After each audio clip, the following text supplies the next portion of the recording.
All right, you gotta find my red flag. You can touch it. I can touch it. What is a healthy partner? Yeah, I mean, you're not, definitely. So I can just let you know that now. You promoting toxicity, Yeah. but you kind of smart at the same time. It's gonna offend some people, but I'm not here to make everyone feel good. Does it look like it's here to y'all?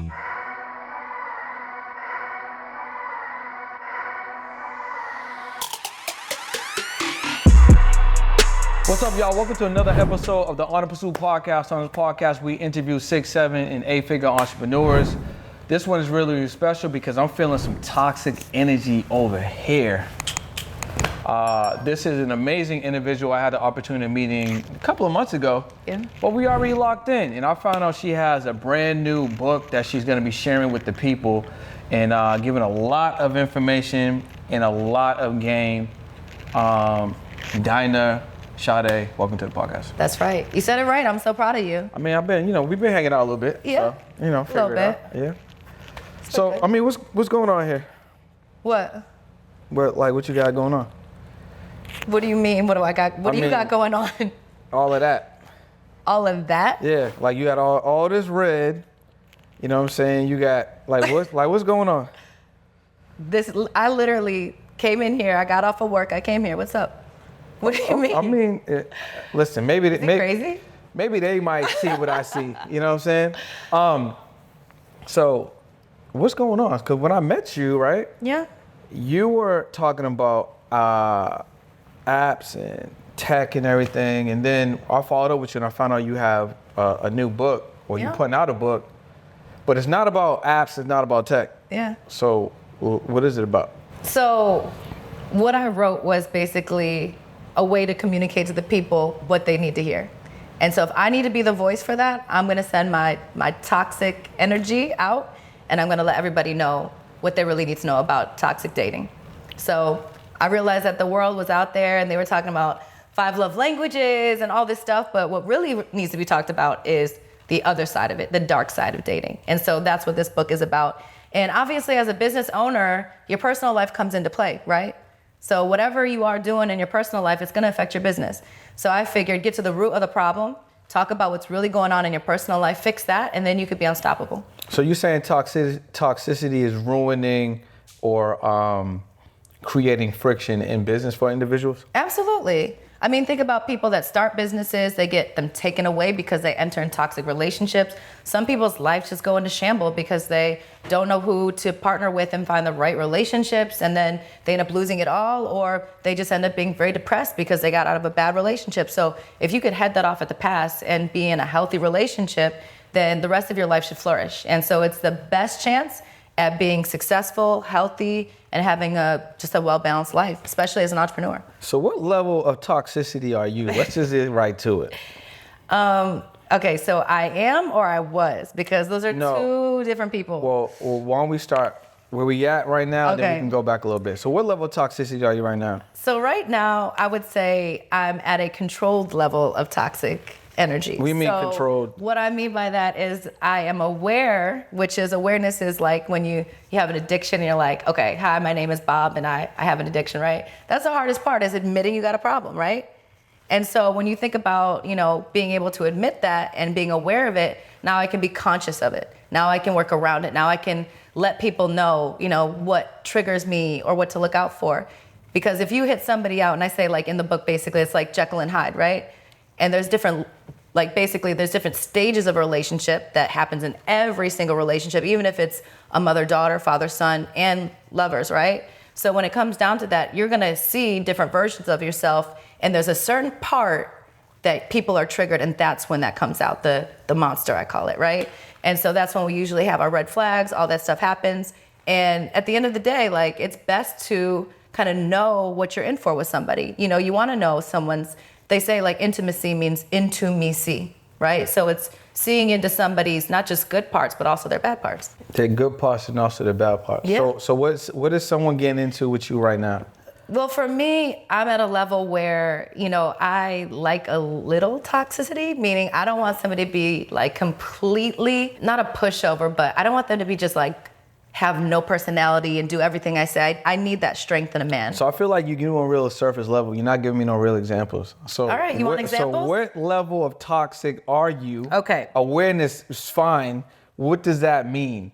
So what it means is that I know that I am what we call in my book, the star. And so for me... Oh, so you conceded.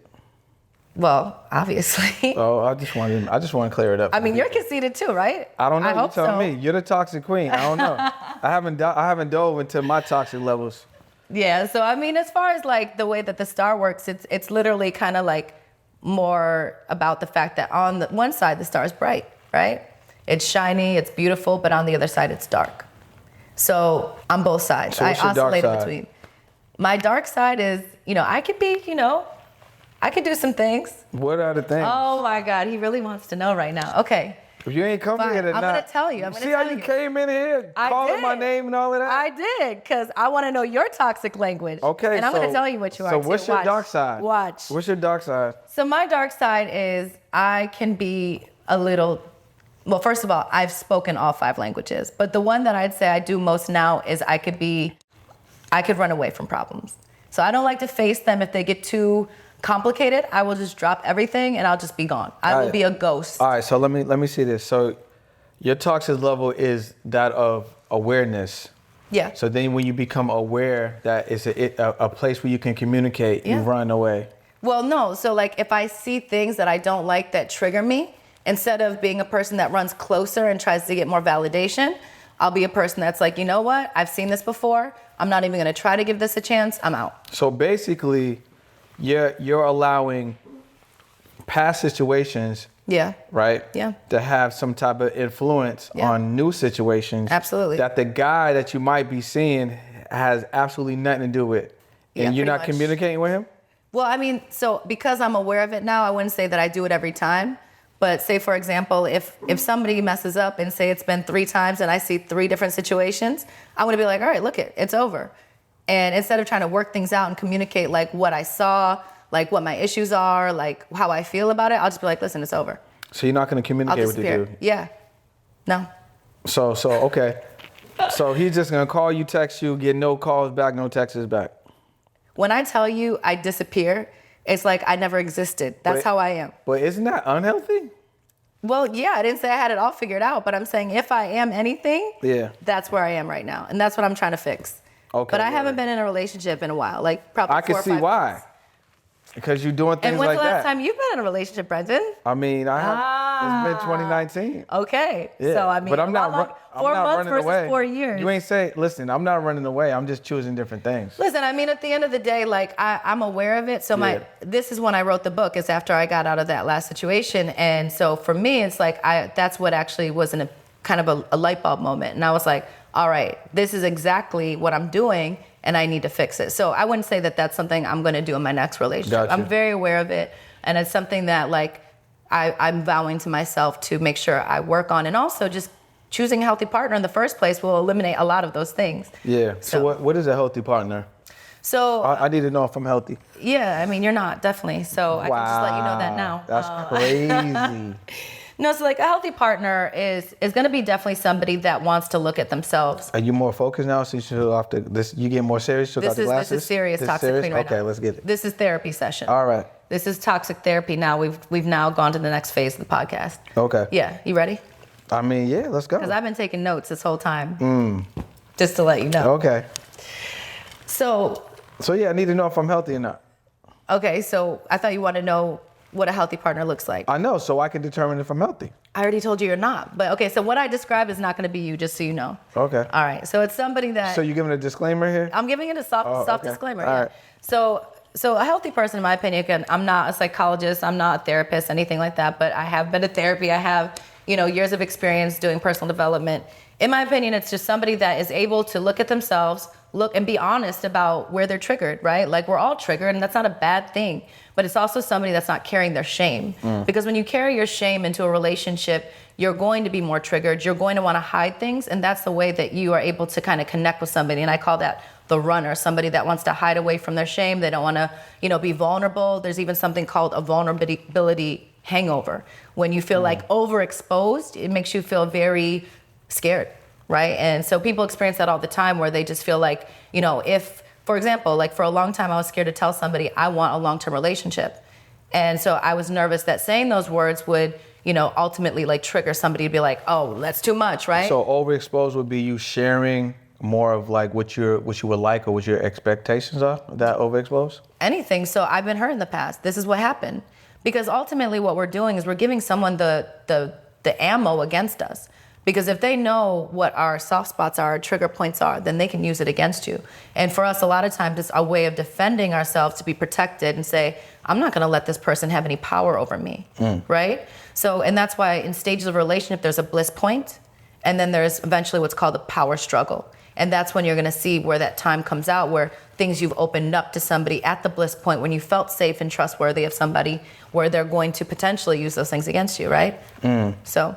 Is your revenue stuck? If you're an entrepreneur and your revenue is stuck, you don't need to fix your products or services. You need new audiences to discover you more consistently. Podcast guesting is the ideal way to be discovered 24 hours a day by your ideal clients. And guess what? The more people that know you, the more people can flow you. Head over to podcastmasterypack.com and take advantage of your first or next podcast. Let's go. So it's like, why would you even want to get in a situation and it's like, that person collecting all this intel that y'all get into, like, I don't know, maybe argument or you have a disagreement about something. Yeah. And that person gonna just use everything that they know about you against you. Well, I'm not saying everybody does it. I'm just saying that, like, Florida, bro. I don't know what is going on here. I got attacked by like a snake already, and maybe it was you. I don't know.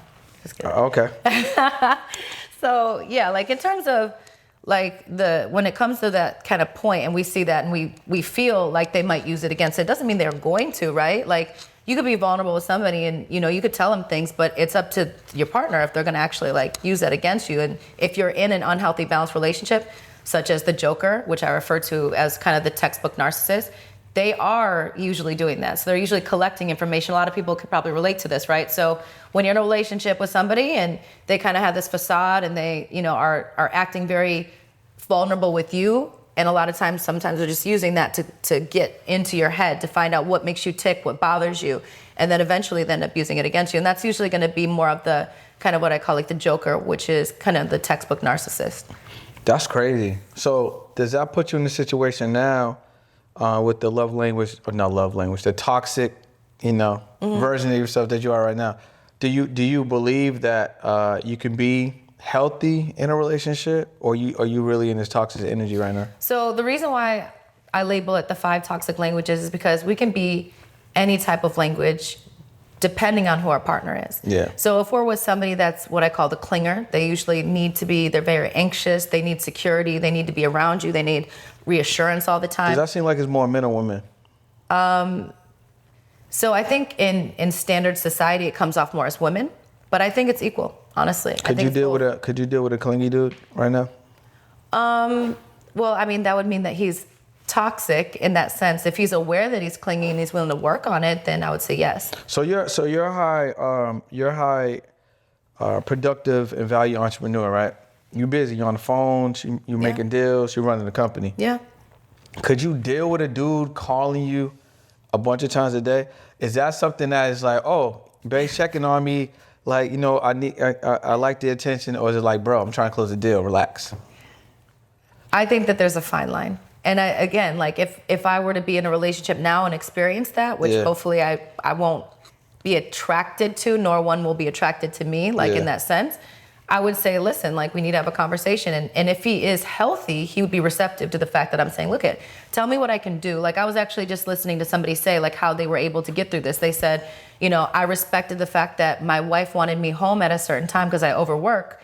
And so I said, listen, between these hours, I'll be home every day, but then I'm going to go and work at the office at home and we'll have our time together. So as a clinger or a person that's more anxious is able to see consistency, they will start to develop the trust, because a lot of people forfeit trust up front, right? A lot of people are like, you know what? If they burn me, it's okay. I just won't, can I swear?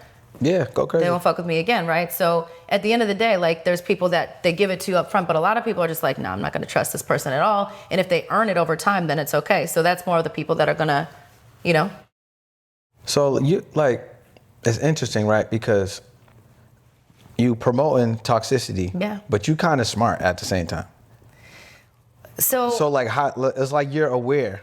You're very aware. Yeah. Of what's going on. Oh, yeah, of course. Well, so I think that in like the book I mentioned that we're kind of navigating through a landmine, a field of landmines, because we don't understand why people are doing things like ghosting and being toxic and having these red flags. And, what the book is about is creating more of a unveiling of what's really going on. Like, why do people ghost? Why do people do these things that are seemingly toxic? Yeah. And it's a way to kind of put the mirror back on ourselves and say, well, what attracted me to this person in the first place?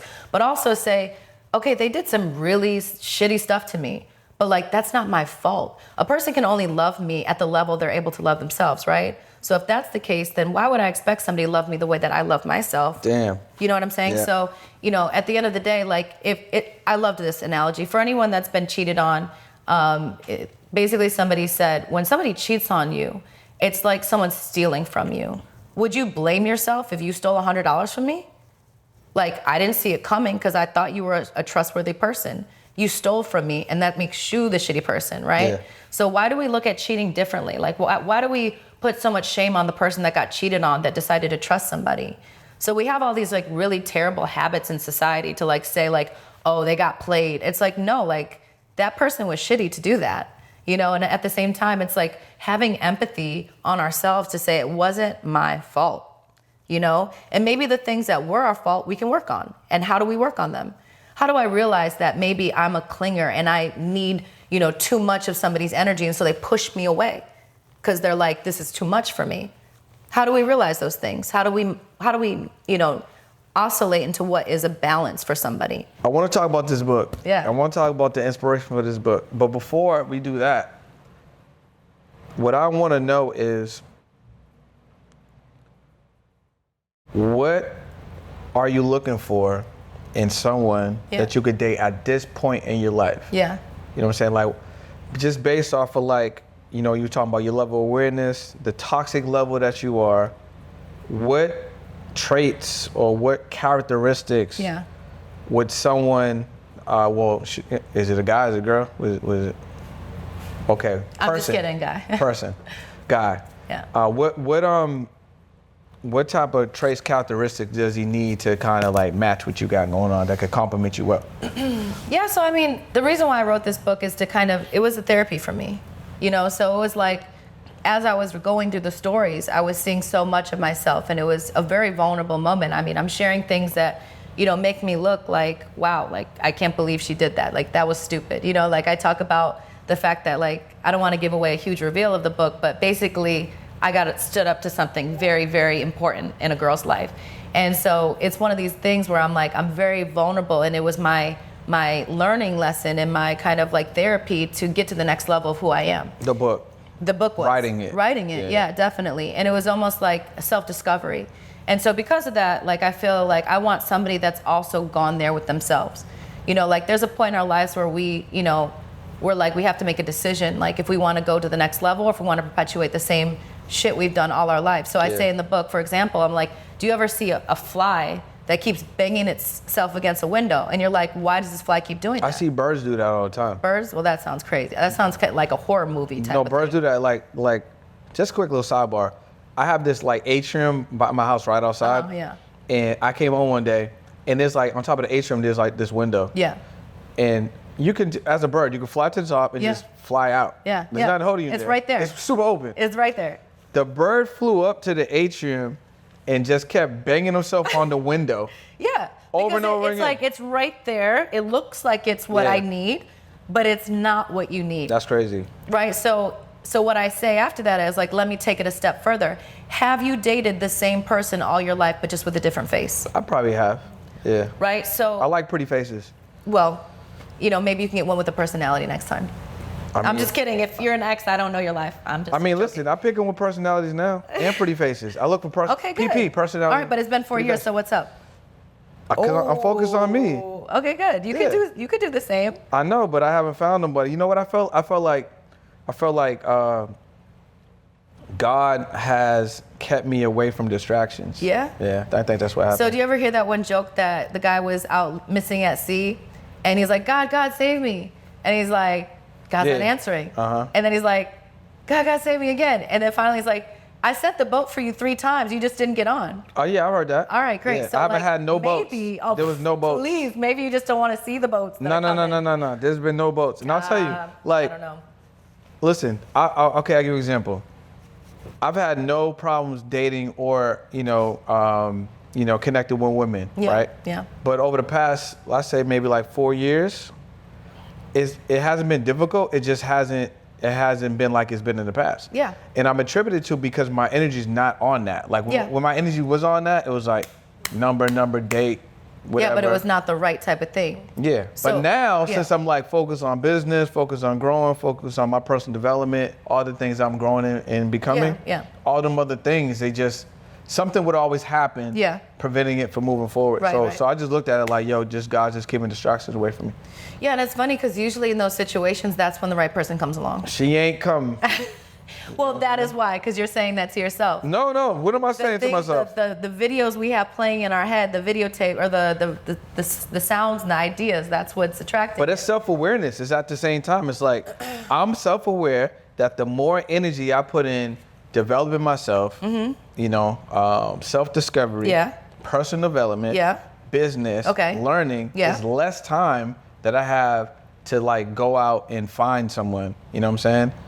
Right. Okay. So if I run into someone out and about at the gym, shopping, traveling, right, over the past 4 years, it hasn't developed into anything. Gotcha. Anyone I spoke to. Yeah. So since I'm more cognizant and aware, I'm like, okay, cool. I see what's going on. I just need to focus on what I got going on, continue to build and develop. She gonna come. Right. Yeah. And that's true, right? But also at the same time, like if we're not putting ourselves out there, like if you're kind of like working from home all the time and not really setting yourself up for it, you don't have opportunities. Yeah, exactly. Yeah, facts. Yeah, if you're not shooting enough darts, then nothing's gonna get on the board. You can't hit the board. And I feel like you probably have really bad aim. So wow, bad aim. That's crazy. Just saying. That's crazy. So okay, you said the book helped you, right? It was therapy. Yeah. Right. So what are these characters that you created that are in the book, and why are they important to acknowledging toxicity? So and you said you played all of these roles? I played all of them. That's why you know them so well. Of course. So you're like toxic times 5. Literally, of course. Maybe more than that. Probably, I can feel it. Good, I'm glad that I'm doing my job.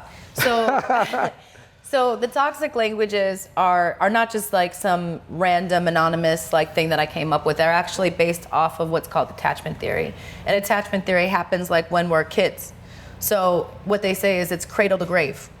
What the things we experience and we consider love when we're like 0 through 4 is what we actually develop and chase our whole life, because ultimately we're actually not chasing love, we're chasing familiarity. Yeah, that makes sense. Right? So because of that, we're always kind of groomed from that age, and it's called attachment theory. It's by John Bowlby, that back in like the 70s, 80s, he came up with this. Did you read that? I did, and I studied it a great deal, and it was the only thing that made the most sense to me. Because what I find is we're in like this culture of kind of like dichotomy where it's either you are a bad guy or a good guy, and it's either you're a narc or you're a healthy person. And what I say in the book is that, hey, I hate to break it to you, but we are all toxic. We all have red flags. It's just a matter of how we're triggered and when we're triggered. It's not a matter of if, it's when. So at that time, I was like, you know what? Taking this whole narc mentality thing and pointing the finger and saying, you're a narcissist and you're evil and you're toxic, to me it didn't make sense, because it doesn't give us empathy, nor does it put us in the right vibration. Yeah, it's boxing people. Yeah, and it's also like, if I gotta be angry, what does that do to my energy? I don't want to be angry anymore. Like, I want to be like buoyant and happy and loving and happy and excited. So if I have to go down to that level of anger, then I'm not healing, right? So if I have to be angry, rather than saying, oh, they're extremely wounded. Like they went through a lot of trauma and they haven't ever healed from that. And so the languages are anxious attachment, which is like the clinger. There's the Joker, who's the textbook narcissist. There's literally very... I've never been that.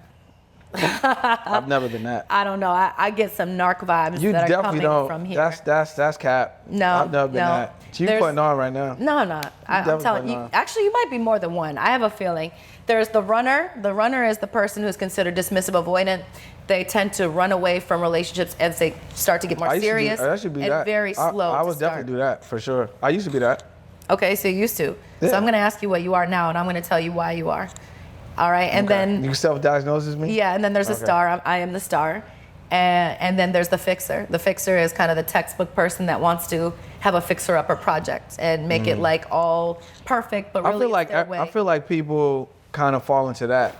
A lot of people do. Yeah. That seems kind of like typical. Yeah, because at the end of the day, why would I want to fix myself when I can fix somebody else and it doesn't feel as bad? Yeah, it makes sense. Yeah, exactly. Yeah.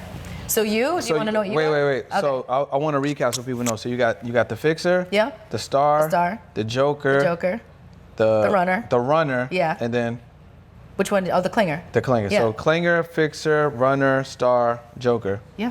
I know these by heart. You don't know them. I just told you what they were. You know them, but you don't know them. mean- You gotta read the book to find out.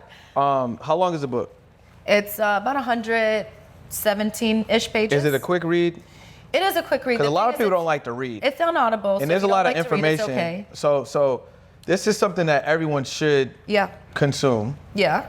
And I know you got an audiobook, Correct. so they could experience it on an audiobook. They can do the Audible, and the voice is phenomenal. As soon as I heard the narrator, I was like, oh my God, she's perfect. I would have loved so to it's do not it your myself. voice. Yeah, I would have loved to do it myself. So but you're the runner. touche. Hey. I have been a runner, obviously. But yeah, no, I mean, at the end of the day, we consume, that's why in the Bible, not to bring up the Bible, but What's wrong with the Jesus Bible? spoke, because I'm talking about toxic and swearing. Sorry, Jesus. Bible is just basic instructions before leaving Earth. It's not even a religious book. Oh God, we're not gonna have this conversation. But anyway, Jesus spoke in parables, right? And the reason being is that stories are easier to consume. So the reason why there's two reasons why I speak in stories. One, it's more entertaining and it's easier to consume. Yeah. And it's easier to relate, right? But two, I think that we're all trying to hide things that have happened to us. And I think it's more of a newer thing for us to be like, oh, this happened to me. But for so long, we've gone oh, I'm not going to tell people about it because it's embarrassing. Yeah. And I'm like, the world doesn't need more embarrassment, more shame, and more hiding of the truth. People need to be like, oh my God, I can relate to what happened to her. I can relate to the narcissist doing this incredibly hurtful thing in an important moment of my life, and it devastated me. So is this good for men and women? Of course, yeah. So your book can help. You really wrote this book to help people. So the way that I say it is, this is the book that took a lifetime to write. I take my whole life, my collection of experiences, my obsession over personal development that literally, I'm telling you, I'm obsessed over, I just wanted to learn, what is going on? Why is it that, I get in these relationships, I'm attracting the wrong people. And I saw the greatest Instagram post recently. It was like, you're attractive and you only attract, toxic people. And the girl goes, no, you're attractive and you're choosing only the toxic people. Yeah, I like that. So it's when we can understand, why am I choosing this? It's because, maybe because I was abandoned at a young age. And so I look for people that will abandon me. Or I look for people that will, smother me because it feels familiar. All these things, we're just chasing reenactments of our childhood. Or they're called big T's and little T's. So big traumas will cause an actual chemical change in your brain. That's why this book isn't just about one theory. I incorporate epigenetics. This is some crazy stuff. Yeah. So I'm a big What are epigenetics? So Joe Dispenza has this book called Becoming Supernatural. It's probably one of the most amazing books ever. So you sent me one? You can listen to it. I got it on Audible. I'm just gonna let you listen to it. But he says that literally, he healed himself from an injury that they said he could never walk again. Was it a brain injury? It was a back injury. He was hit by a car during a marathon. So what he did was he basically was able to heal himself through thought alone. And they've done studies where they literally took a group of people and they took these guys and they put some guys in a room and had them visualize working out and some people not working out or actually working out. And there was a 30% growth in their muscles from the people that just visualized working out. So it goes back to placebo effect and all that. I need to start visualizing. I'm gonna have a wife. Listen, you need to visualize a lot of things, Brendan. You cap. More muscles or something, so you can lift that table. Cap. No, yeah, visualize your girlfriend. Why wouldn't you? What do you want her to look like? First of all, I said visualize my wife. Okay, not my girlfriend. You need to stand. Well, in order for her to become your wife. Yeah, but you got to think long term. I don't want just a girlfriend. That's beautiful. That's you know good. That's good. Exactly. So which one am I? Since you so elegantly know. And it was dope though. you was telling me off camera, you got a test so people can kind of figure out which ones they are. Exactly, yeah. So once they figure out what they are, do you advise that they go right to that chapter, or should they start from the beginning? Well, because what it is like we are the toxic language depending on the person we're with, which is why I've spoke all 5 languages. It's important to know not just what you are right now, but what the other languages are as well. Makes sense. I would say if you want to just go straight to it and read that, then it's fine, but take the quiz, find out what you are, and then read the whole book, obviously. Dope. Because it's my book. So which one am I? I don't know specifically what you were in the past, but I would say right now you're probably going to be the fixer. And you want to know why? Fixer, yeah, let me know. Because it's what you do as a business owner. And so you just are groomed to kind of want to improve people's lives. Oh, okay. And I could see you wanting to be with somebody that probably, that you can help. Maybe you have a little bit of a savior complex. Damn, that's kind of crazy right there. Is it true? I think But so. is it true? Maybe a little bit. Maybe a little bit. So like. But the good news is that at the end of each chapter, I tell you how to work on it. Where's your book at? Can a fixer be fixed? A fixer can be fixed by not doing other people's fixing, by fixing themselves. It's like. But I mean, I'm sure you've been a lot of the different languages. I'm sure, like as I've talked through them. Can I tell you something I did crazy, and you let me know which one it is? Oh, yeah. So all right. So boom, there's this girl I used to date, and I used to have like anger issues. Oh, shit. Very surprising, I know. Yeah. I used to have these crazy anger issues, right? And it's because like I've been through a lot of death in my life. Yeah. So I didn't really have a way to process it. Yeah. And we were dating. So like I remember she came to my house, we got into a fight. We'd always get into these fights. Yeah. Like just verbal dispute. It's probably over something stupid. Yeah. Clearly. Okay. And then I know she was trying to leave my house and go home, and she lived like 45 minutes from me. Yeah. So what I did was she got in the car, I went to her windshield wipers and I bent them.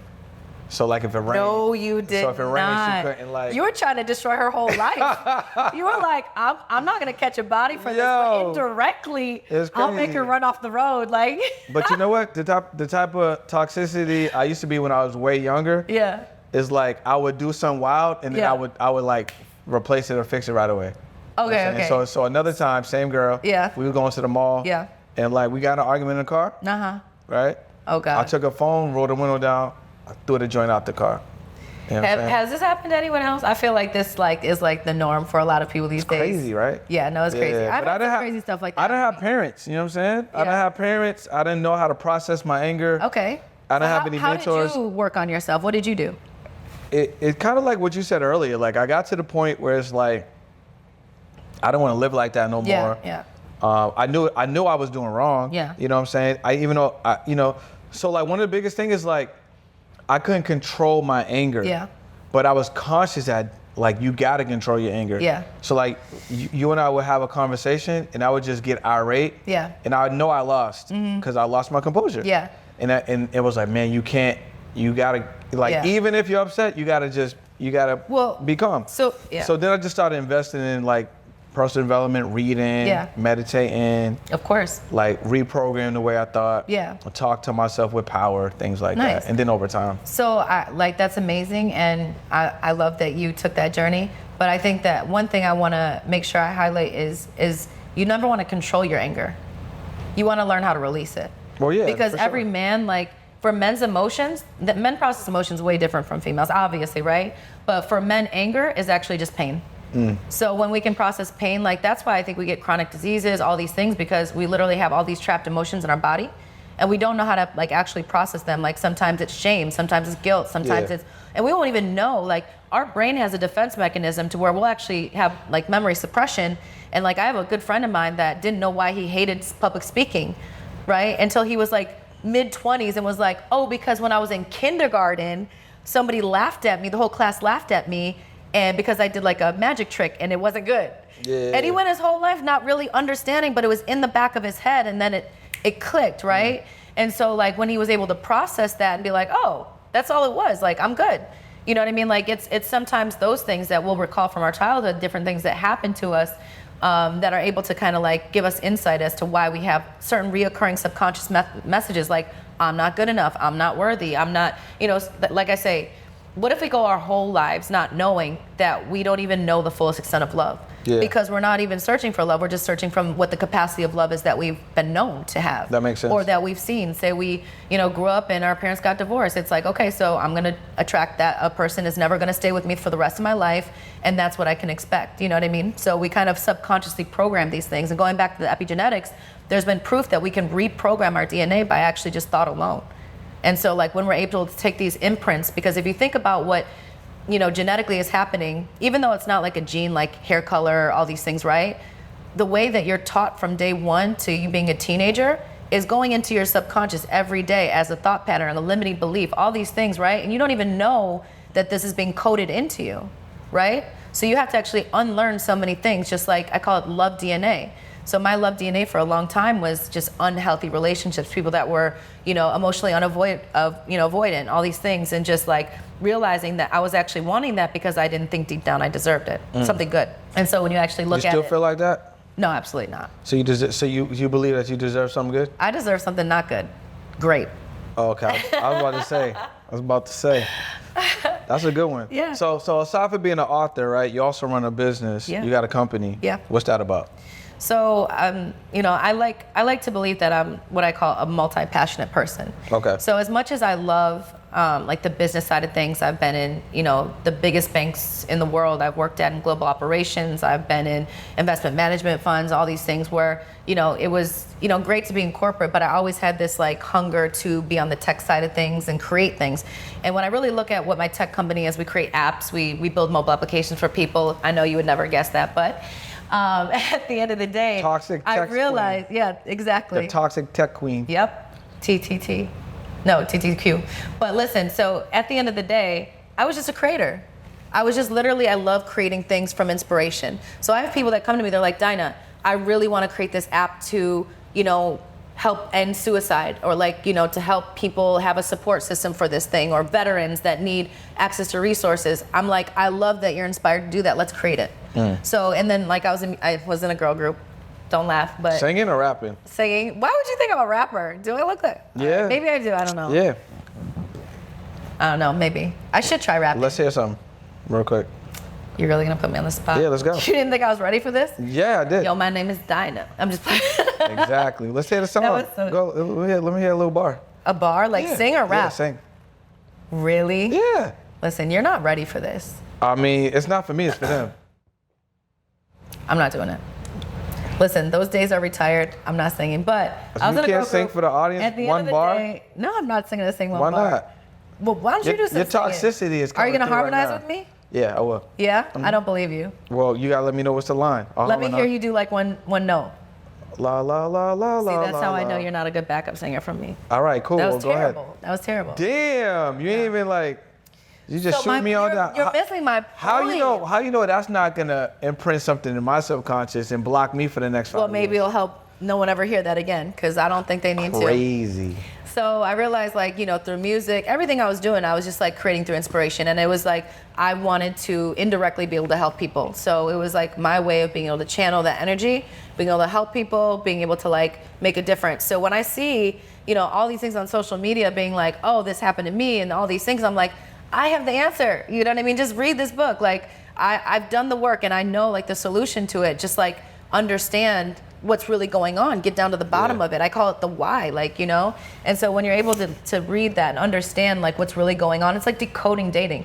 You're empowered through knowledge, and you're empowered through like transparency. So What's up, y'all? Listen, if you are a business owner or entrepreneur and you juggling your email, your text messages, you don't have a CRM, you don't have any automation, you don't even have your social media posts scheduled, I have the solution for you. What you want to do is tap into the lead attraction system. This is an all-in-one system that's going to handle your text messaging, your email, your CRM, your invoices, get you paid, your digital products, your memberships, your courses, your funnels, and also it's an all-in-one solution so you can get rid of all these other things. It's in one system. You pay one price every single month, and they also have a weekly office hours. So I don't know what you're waiting for. Tap into the platform and make sure that you grow your business. Lead attraction system. Grab the link below. Let's go. Now I feel like dating is a little complex. It now, is. It right is. now. Like, what do you think is the with- biggest issue in dating right now? I think men and women don't really understand each other. Yeah. And I think it's heightened more now. Yeah. So like men feel like, that they gotta like really have everything together. Yeah. To get it, to go out with a girl. Yeah. And I feel like women, feel like they deserve a lot. Yeah. So I think, there's a little friction there. Yeah. Can I be honest? Yeah. I feel like that's what everybody wants you to believe. Like, well, I mean, that's what it sounds like. The media wants you to believe that that's the case, and a lot of the people that are doing clickbait. That's I won't Miami, say any though. names. I won't say any names. That's Miami's like that. Yeah, but I mean, okay. Let me give you an we in example. Miami. I know we are, and that's why we're in the toxic haven. So let me ask you something. LA used to be toxic haven, but it's Miami now. I don't know. I think it's the West Coast Miami. Yeah. So here's what I'll say to you. So to say to this, like for a man that's chasing a woman that is attracted to wealth, right? What happens when you lose it all? And you lose your girl because she doesn't see you as attractive anymore. Because the thing you use to attract somebody is the same way you'll lose them potentially, right? So if I'm beautiful and I'm young and that's how I steal someone's man or I get a guy, I'm not gonna be young forever. So eventually if that's the only thing keeping him attracted to me, he's gonna replace me like Leonardo, like Leo style, like only dates like 25 and younger, right? Like he's doing it right. He's doing it. You know what? That's how I'm toxic sign number 10,053. So like at the end of the day, like a real alpha woman, in my opinion, is a woman that is coming to the table whole, right? She knows herself, she knows her value, but that doesn't depreciate a man's value. And at the end of the day, like she's not gonna want a man that is only attracting her by wealth. Because that shouldn't be a selling point. It should just be part of the package. I feel like those women are in the Northeast. Northeast, like they're not like they're just away on an island, separate from everybody. I mean, at the end of the day, or in the Midwest, or in the Northwest. We're in a very skewed like place to compare we're in a polarizing area. Yeah, polarizing area, exactly. Yeah. So like it's not really fair to say how people really are. But at the end of the day, like I think a woman that is high value is looking for a man that can truly have an emotional connection, because that's going to be great for her future, for a healthy relationship. And if she wants a family, like she's going to look for those things, because what's the benefit of me being with a man that's always on the go, never home, and is looking for, how I can flash everything I have and get attention. Yeah. Like I don't want my dude to be wanting to get attention from every single person. Like it's okay, be on your platforms, do your thing, but like my attention should be enough. What should a guy look for in a girl now? If he's like, a guy comes to a spot, there's a bunch of good-looking women there, or women that he's attracted to, right? Yeah. You don't want to get a girl that obviously is not into you for the wrong reasons. Yeah. Like, how can a guy find that? Yeah. Like, how do you use discernment? So I think using discernment is going to be someone that is, first of all, what are you leading with? Are you trying to get people's attention by what you have? Are you needing their validation of saying like, oh yeah, I can't tell you how many times I've had conversations with guys and they list off everything they have and I'm like, I don't care. Like I really don't care. Like you don't need to tell me that. I want to know what you can bring to the table in terms of a conversation. So what's the first date with you looking like? First date with me? Well, I have a pre-date. I don't go on dates until I have a pre-date. FaceTime?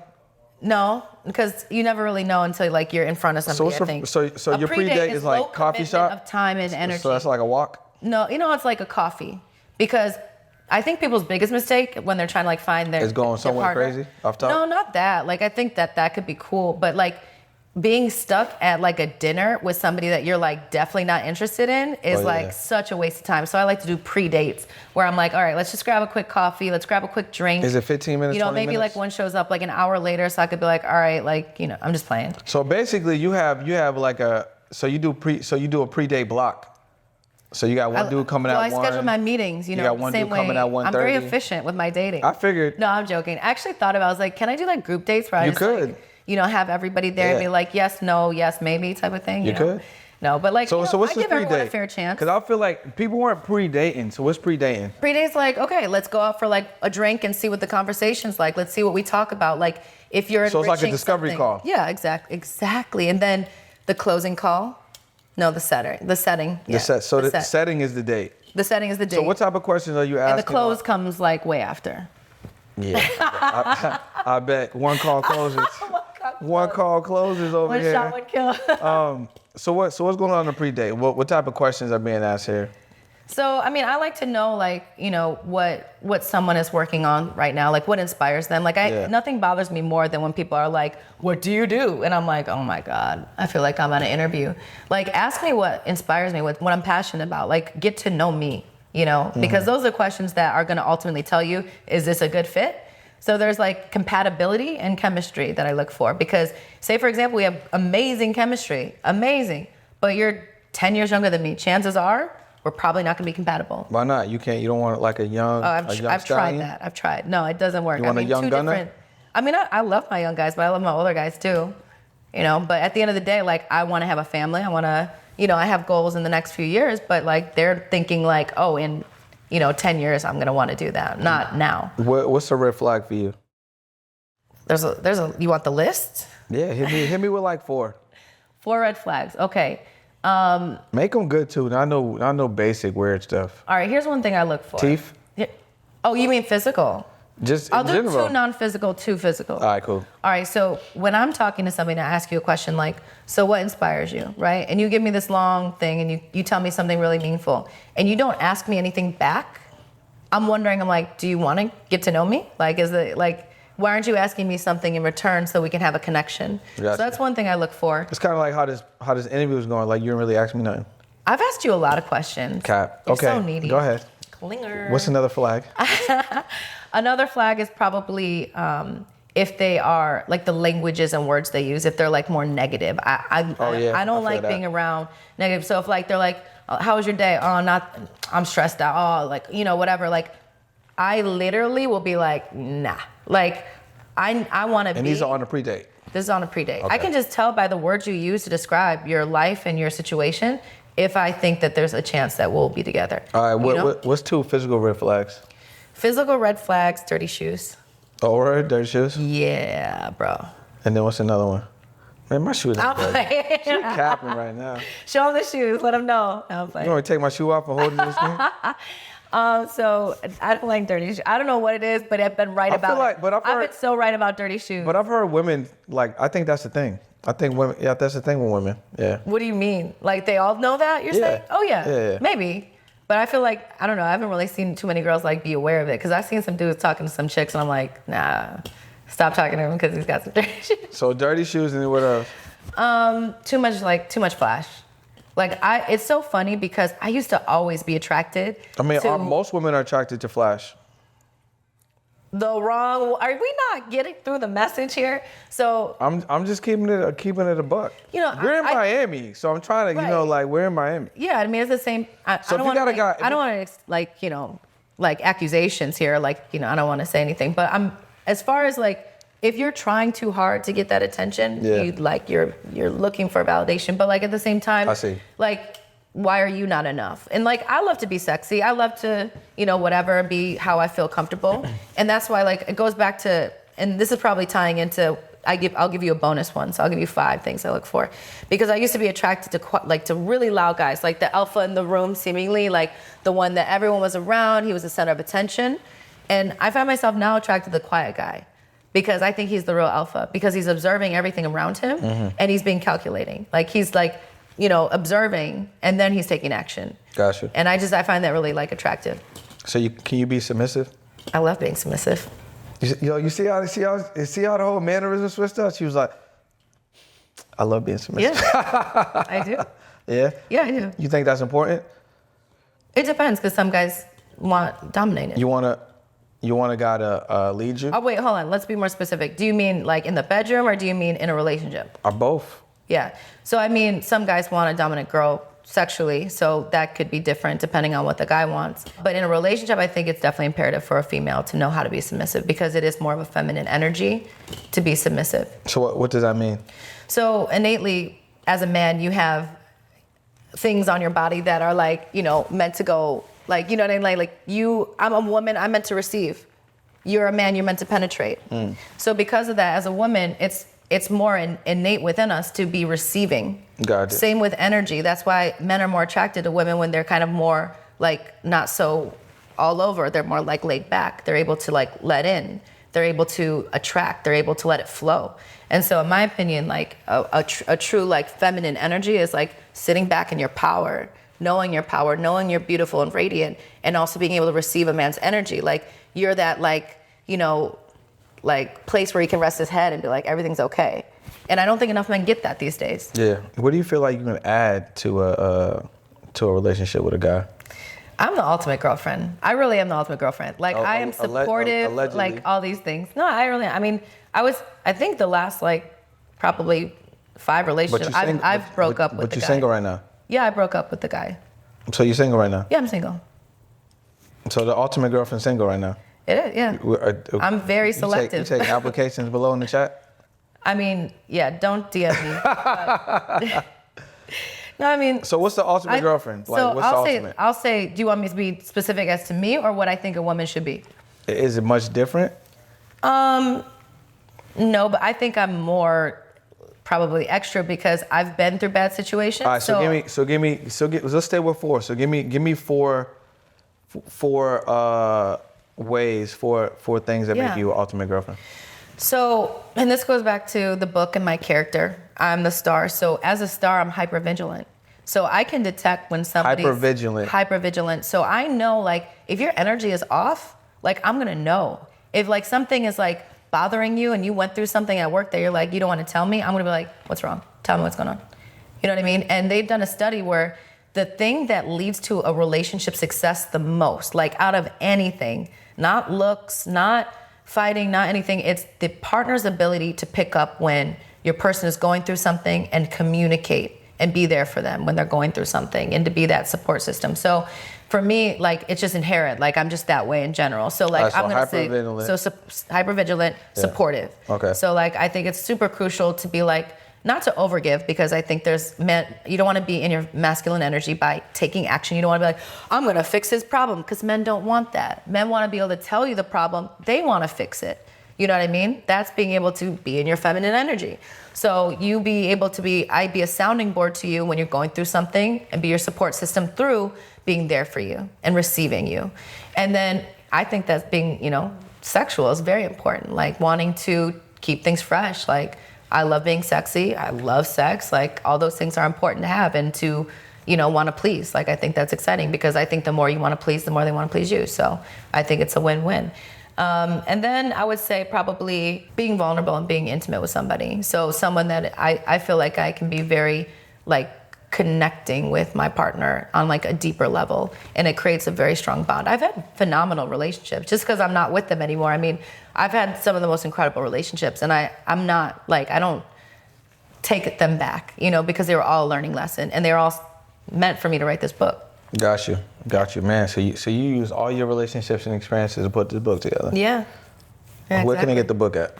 So the book is going to be on Amazon.com on October 14th, which is next Saturday. So please get your copy. Or depending on when you watch this, it could be out. It could be out already, yeah. So it's going to be on Audible.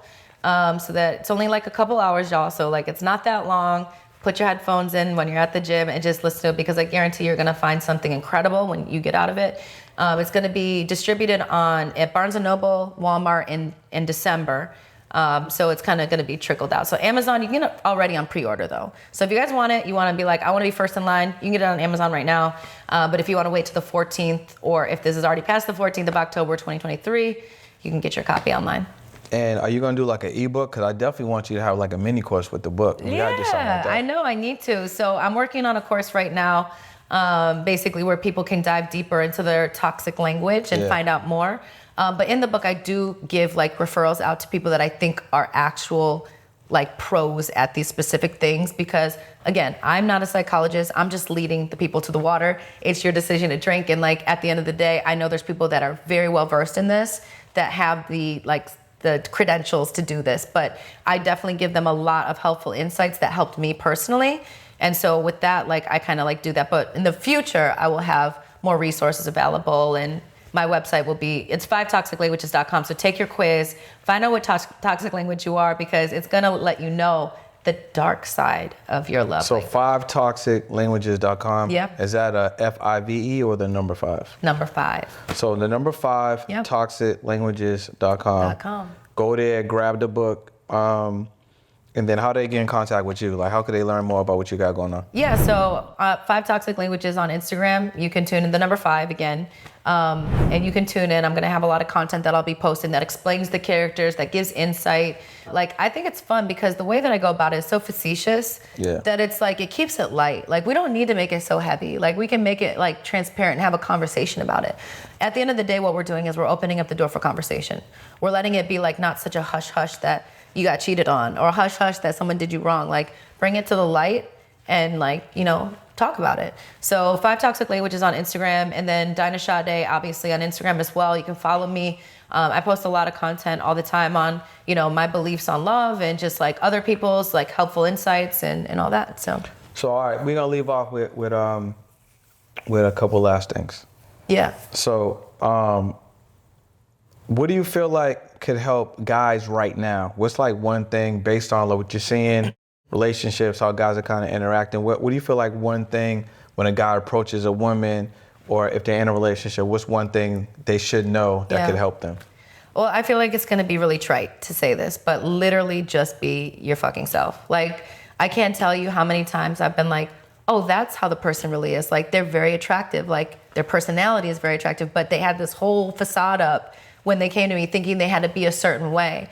But like, when a guy approaches me and he's like, this is nothing, like, you're a friend, like, I don't have to like act or be someone I'm not. Like, it's the most refreshing thing ever. Like, just be who you are. Like, I love all kinds I love the dorky guys. I love the, you know, business guys. I find like all of those things attractive because they're genuine. And when they're like there's something I heard recently and my friend's gonna laugh right now, but basically it's the highest level of frequency is authenticity. And there's something about that vibration when you can feel it from somebody. It doesn't matter who you are. It's like you can resonate on that level. It's like, wow, like, this is very attractive, you know?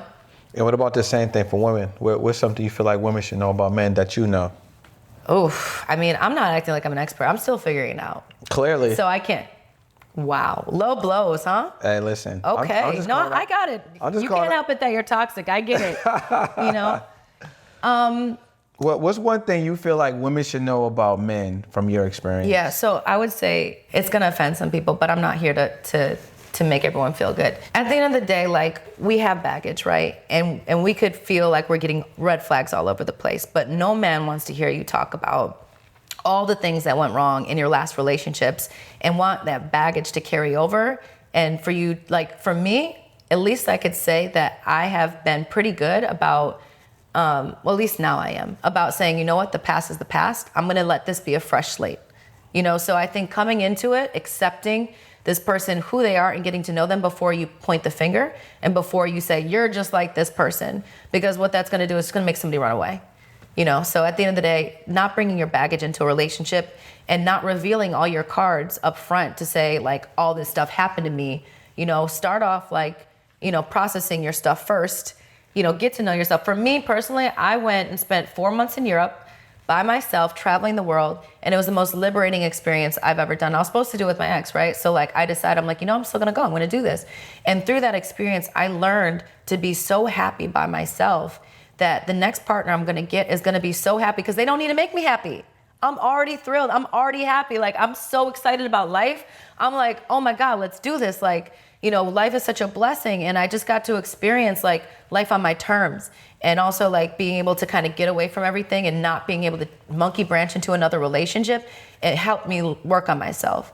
And so I would say to anyone, like, do the work on yourself, be alone for a little while, and truly discover and fall in love with who you are, because a lot of times we think we can, you know, buying a car is self-love or taking ourselves to the spa. Sometimes cutting people out of our life and pruning ourselves is the ultimate self-love act. That was pretty good. Yeah.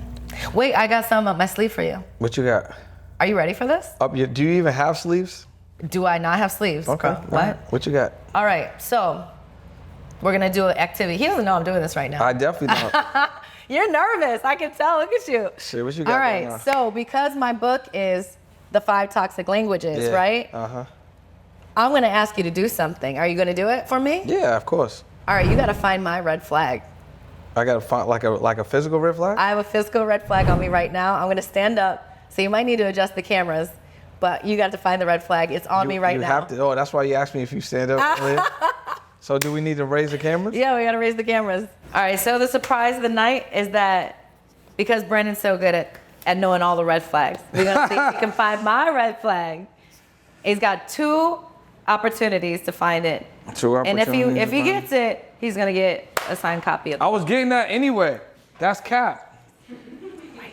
You think I wasn't He's gonna? crazy. You think I wasn't gonna get? Absolutely. You thought it was gonna be signed? Definitely. You crazy? That's the least you could do. Elite for what? What do you mean?